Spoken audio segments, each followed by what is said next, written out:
नमस्कार मंडळी, आमचं कोकण या यूट्यूब चॅनलमध्ये आपलं सर्वांचं स्वागत आहे।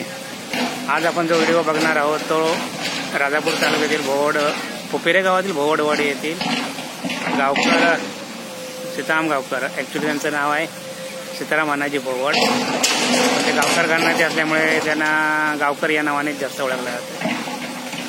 अशा सद्ग्रस्तांचा आज आपण शेतीचा व्हिडिओ बघणार आहोत। सांगायचं तात्पर्य म्हणजे काय, अजूनही त्यांनी बैल सांभाळून आता बैलाची नांगरणी जास्त कमी होत चालली आहे। आता जास्त करून ट्रॅक्टर वापरले जातात, पण त्यांनी अजूनही ते बैल सांभाळतात आणि बैलाची नांगरणीने ते अजूनपर्यंत शेती करतायत।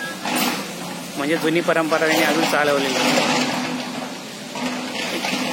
त्याचं म्हणजे काय, बैलाने नांगरणी करून केलेला चिखल आणि ट्रॅक्टरचा चिखल याच्यामध्ये बराच फरक आहे।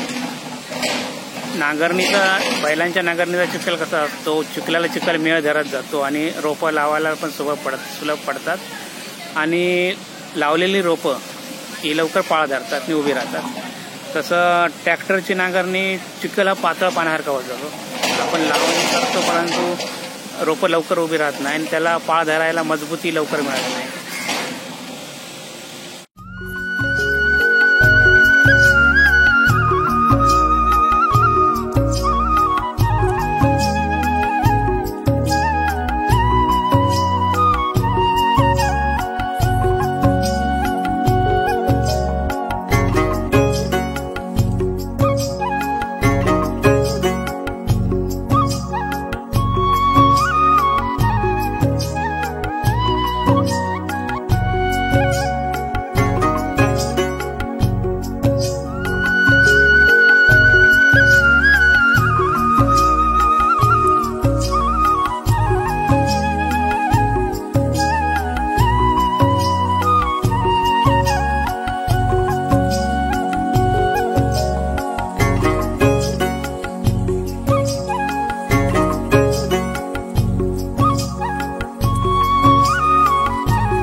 आपण मंडळी हा व्हिडिओ बघितलात आपण।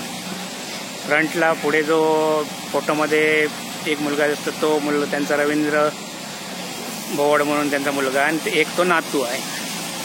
आणि अशा प्रकारे आपले उपजीविका करतात शेतीचा व्यवसाय करून।